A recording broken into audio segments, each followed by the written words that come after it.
Salut les amis, j'espère que vous allez tous très bien. Alors aujourd'hui, je fais une petite vidéo assez courte sur la mise à jour de Noël, celle que tout le monde a présentée. Je voulais aussi revenir sur des vidéos qui vont arriver. Alors j'ai deux choses. Je vais vous parler d'un cas, le cas d'un de mes abonnés qui m'a transmis les soucis qu'il a eu avec sa perf, mais pris sous garantie. Donc je vous expliquerai un peu le principe. Ça sera une vidéo séparée. Faut que je prenne le temps de la monter parce qu'il y a énormément de choses à dire et à vous montrer sur cette vidéo. Donc abonnez-vous si vous êtes intéressé par ces petits soucis qu'on peut rencontrer avec nos batteries. Je vous ferai le bilan de toute cette période de test que j'ai fait sur la batterie de Black Panther. Et j'ai aussi une vidéo qui va arriver bientôt. Alors, bientôt, ça va être vraiment un problème de montage et un problème de temps.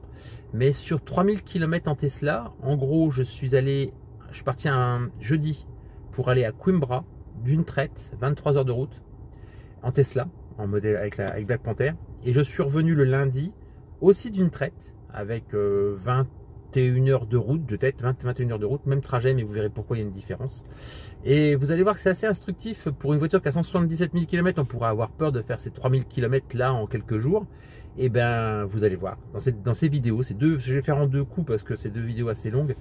Il y a pas mal de, alors vous verrez, c'est quand même épuisant comme trajet, mais voilà, j'ai effectué avec ma Tesla modèle 3 Performance qui a 177 000 km, 3000 km d'une traite quasi, hein, avec une journée de décalage ou 2 jours de décalage, et vous verrez que ça s'est super bien passé. Donc abonnez-vous tout de suite dès maintenant et puis vous verrez la suite. On aura certainement d'autres choses à voir avec Black Panther, mais là tout de suite on va se retrouver après le générique pour voir cette mise à jour de Noël et je vous dirai ce que j'en pense.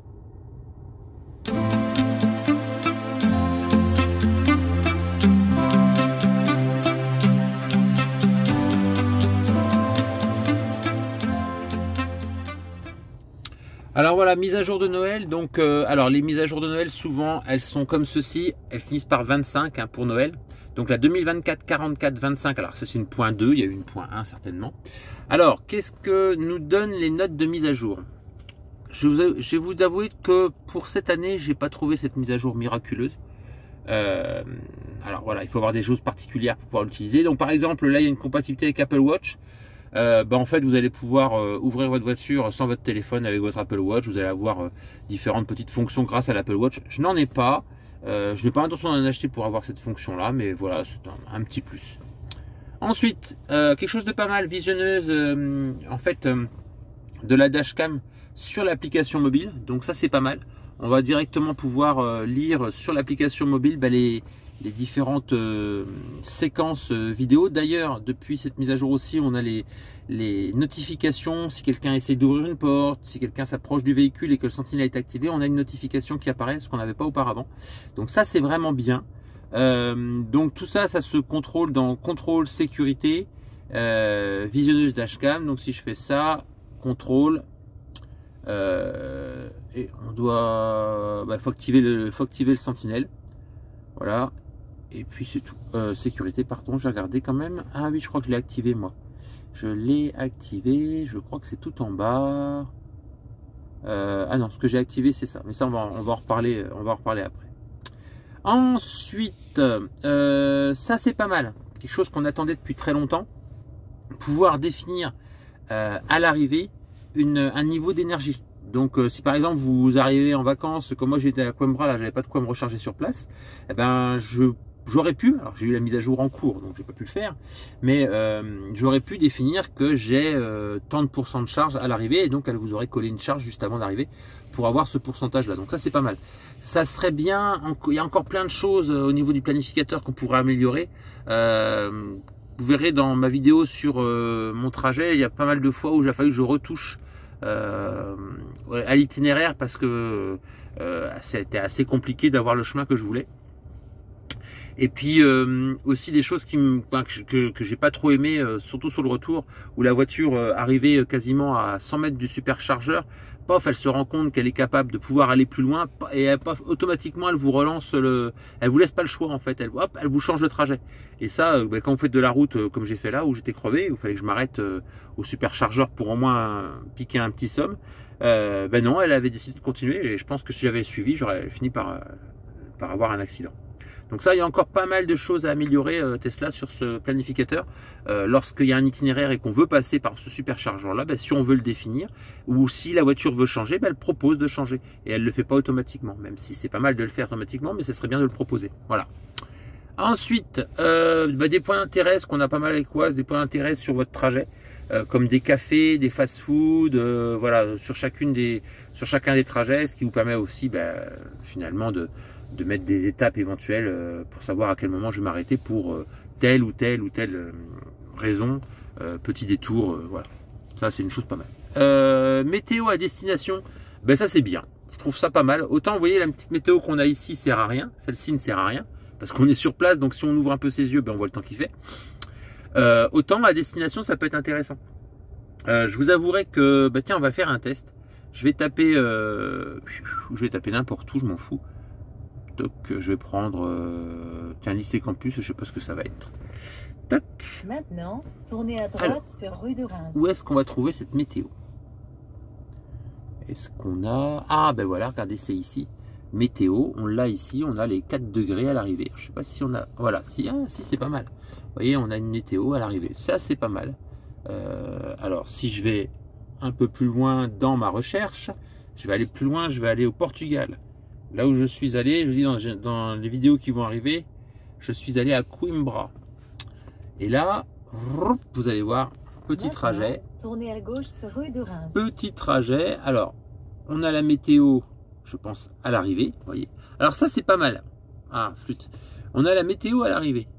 Mais alors, qu'est-ce qui les empêche? Donc, vous voyez, si j'appuie dessus, paf, j'ai ma météo à l'arrivée. Donc, voilà. Ça, c'est bien.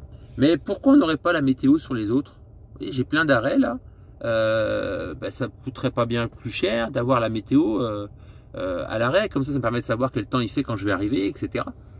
Donc ça c'est encore un petit plus qu'on pourrait demander à Tesla, en exigeant à chaque fois, mais encore un petit plus.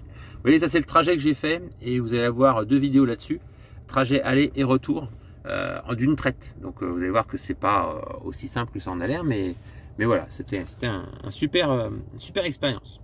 Je vous montre ensuite, alors la suite de notre mise à jour logiciel. Hop, note de mise à jour. Ah, voilà, ça y est, je l'ai.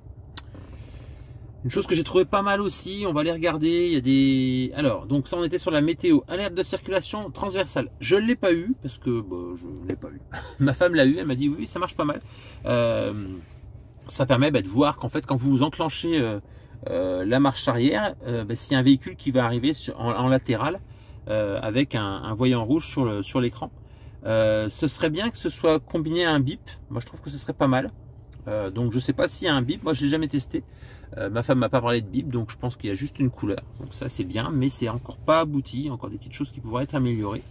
J'ai presque envie de dire un bip et puis peut-être un petit... Et puis la voiture vous empêche d'aller plus loin. Voilà. Voilà, ça c'est... Alors, ce que j'ai bien aimé, j'ai essayé ça moi. Ça c'est pas mal, hein. Je vais vous montrer, je trouvais ça pas mal en fait. Alors j'ai pas encore été plus loin que d'essayer, mais en fait ça vous permet en fait d'avoir différentes radios en fonction de ce que vous avez comme thème, etc.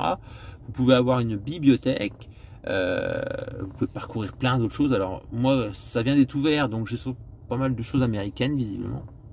Mais voilà, il y a une proposition aussi de radio qui sont pas mal. Je pense que c'est du DAB+, donc la qualité est vraiment bonne. Donc ça, c'est vraiment un bon point, ce truc.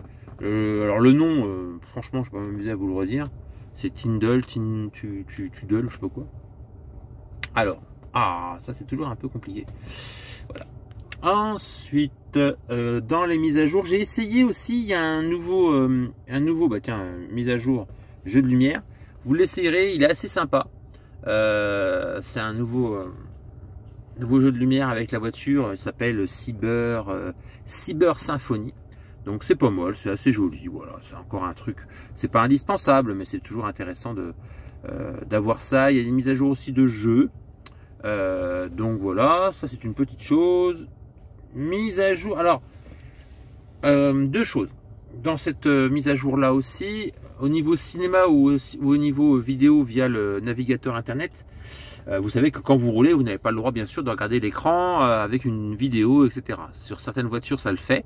Je prends l'exemple de la Xpeng G6 où on peut lancer une vidéo et continuer à conduire.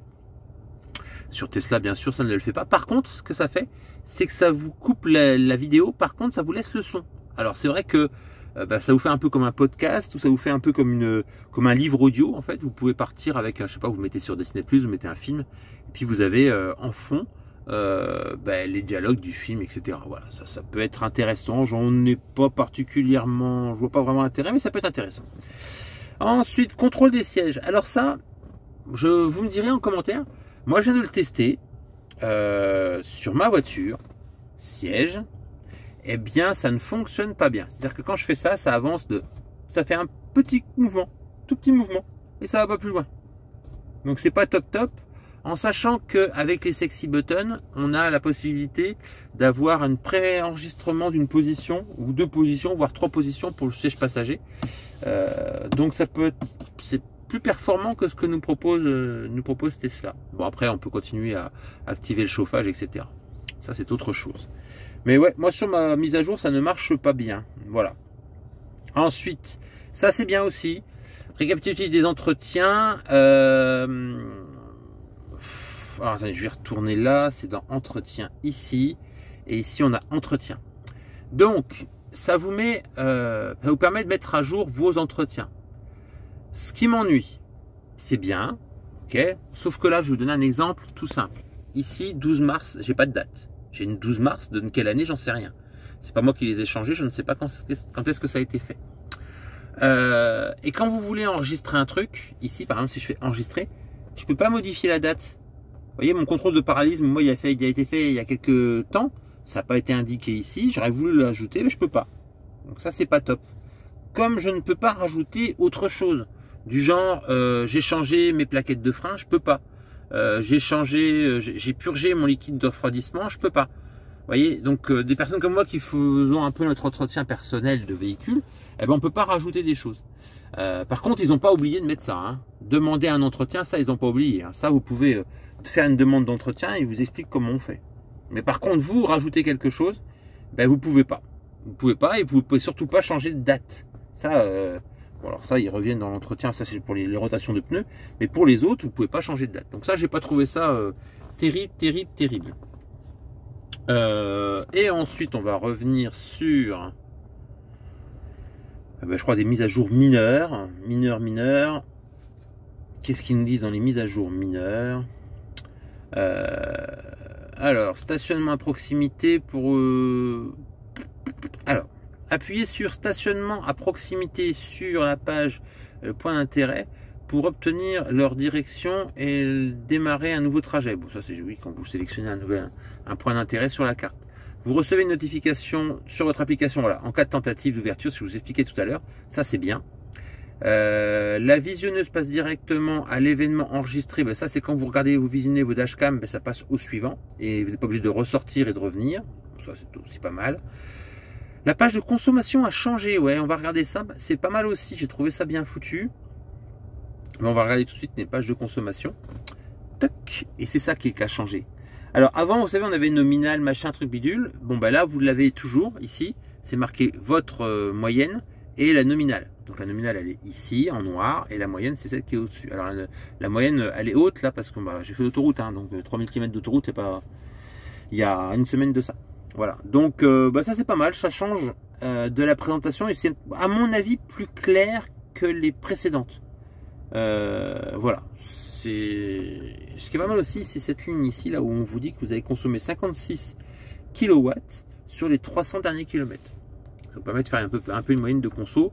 Là, moi j'ai... Alors, ça, une chose importante, sur ma Model Y propulsion que j'ai vendue, j'étais jamais dans le vert. Pour mon trajet des 3000 km, j'étais quasiment tout le temps dans le vert. Elle était hyper précise au niveau de son calcul. Donc ça, c'était vraiment très intéressant. Tiens, je viens de voir qu'il y avait nominal, je me souvenais même plus qu'il y avait ça. Depuis la recharge. Bon, ça c'est pareil, c'est des choses qui sont à lire. Moi, je suis pas très fan de ça. On va retourner dans logiciel, on va retourner dans notes de mise à jour. Allez. Note de mise à jour mineure.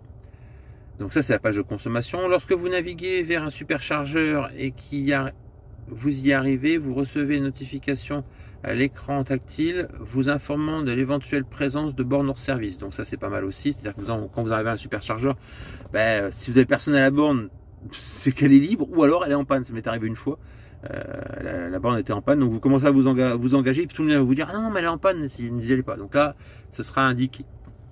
Ensuite, lorsque l'assistance de maintien de cap est activée, un nouveau témoin indique la voie disponible pour un changement de voie automatique. Donc ça c'est quand vous avez le AP ou le FSD.